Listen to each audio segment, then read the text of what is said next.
¿Te imaginas sobrevivir a tu vejez con 5,000 pesos mensuales? ¿O con 2,000? ¿O de plano sin pensión?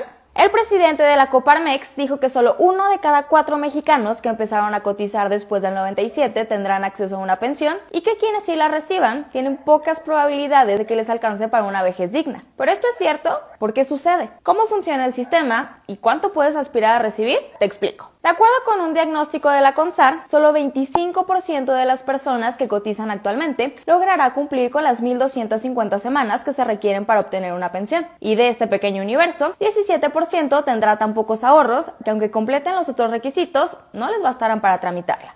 En otras palabras, sí, es verdad lo que afirma la Coparmex, solo 1 de cada 4 mexicanos accederá a una pensión y ya trasladado a toda la población de México, el porcentaje será solo de 4%. ¿Pero por qué sucede esto? Los mexicanos tenemos pocas esperanzas de acceder a una pensión digna por múltiples causas, pero la principal es el funcionamiento del sistema de jubilación actual. Para que te des una idea, el Índice Mundial de Pensiones de Mercer Melbourne, que analiza los sistemas de 37 países, describe el nuestro como grado D, o sea, ineficaz, insostenible y con algunas omisiones importantes que deben abordarse. En la edición del 2019, México tiene la posición 33 de 37 y una calificación global de 45 sobre 100, o sea, reprobado. Ahora, este es un problema histórico, pues hemos tenido al menos 3 grandes reformas pensionarias, pero todos los cambios han sido pensando en salvar el presupuesto del gobierno y no en el presupuesto de los ciudadanos. La última fue el 1 de julio del 97, que es la que nos toca a prácticamente todos los trabajadores menores de 40 años, a los que nos llaman la generación del Afore. Pero antes de que la publicaran, el sistema de jubilación lo regía la Ley de Seguridad Social de 1973. Algunas de las diferencias más importantes entre ambas es que en la anterior, la mayor parte de las pensiones de los adultos mayores la financiaba el Estado con las aportaciones de los trabajadores más jóvenes, mientras que en la actual, cada uno es responsable de fondear su propio retiro. Además, antes era necesario cotizar 500 semanas y cumplir 60 años para tener derecho a jubilarte, y ahora necesitas casi el triple, 1,250 semanas y una edad mínima de 60 para las mujeres y 65 para los hombres. Finalmente, la última diferencia es que en el sistema del 73 se calculaba la pensión que te tocaba con el promedio del sueldo que recibiste los últimos 5 años que trabajaste, por lo que nadie recibía menos del 40% de su último salario. Sin embargo, actualmente, dependiendo del monto que logres ahorrar en tu Afore y tus rendimientos, alcanzarás un máximo del 30% de tu sueldo actual, cuando deberías de recibir cerca del 70% para tener una pensión digna. Este porcentaje, que se llama tasa de reemplazo, es uno de los más bajos de la OCDE, en buena parte debido a otras debilidades del sistema, como las bajas tasas de cotización y retorno y las altas comisiones para las empresas que administran los ahorros de los trabajadores.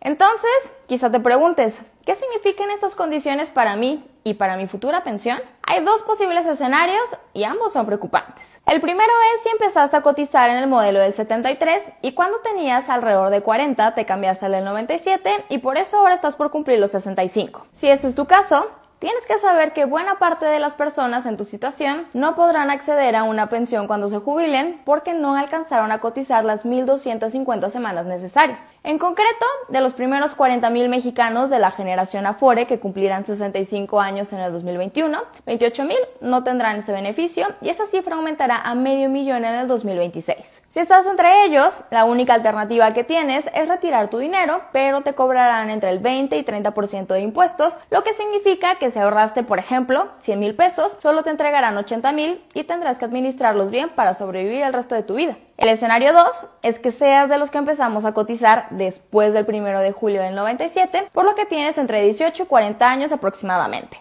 En este caso, de acuerdo con la CONSAR, es altamente probable que tu pensión apenas alcance los 2,599 pesos mensuales, o sea, ni siquiera el equivalente a la línea de bienestar, que es de 2,714 pesos al mes.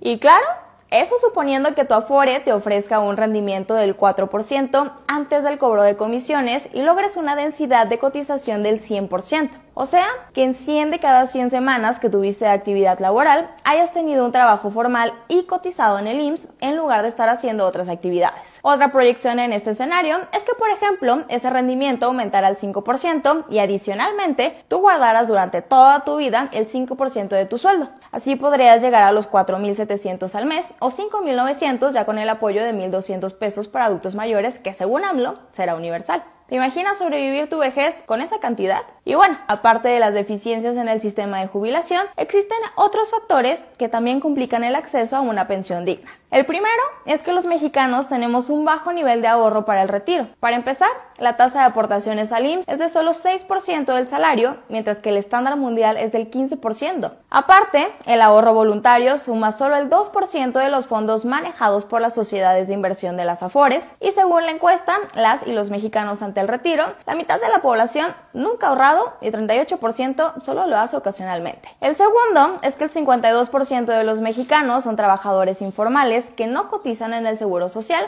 lo que les impide acceder a una pensión. Y ojo, que esta situación afecta especialmente a los 20 millones de millennials que entraron a un mercado laboral donde el salto de trabajos formales a informales es constante y no siempre voluntario, provocando que no generen antigüedad o que no tengan aportaciones constantes a falta de un salario fijo o suficiente. El tercero es el sistema voraz de las Afores, que combina un esquema oligárquico con múltiples restricciones legales para la inversión, bajísimas tasas de rendimiento, nula transparencia en cómo invierten los ahorros de los trabajadores y altas comisiones que, de acuerdo con la CONSAR, le quitan al trabajador el 20% de su pensión por cada punto porcentual. De hecho, las Afores son un negocio multimillonario. Entre 2010 y 2016 obtuvieron ingresos por 173,000 millones de pesos. Y finalmente, el cuarto es que nadie quiere asumir el costo político de una reforma al sistema, porque implica elevar las cuotas obrero-patronales, meterse con las Afores e incluso considerar un aumento de la deuda fiscal. El último intento de reforma fue en el 2014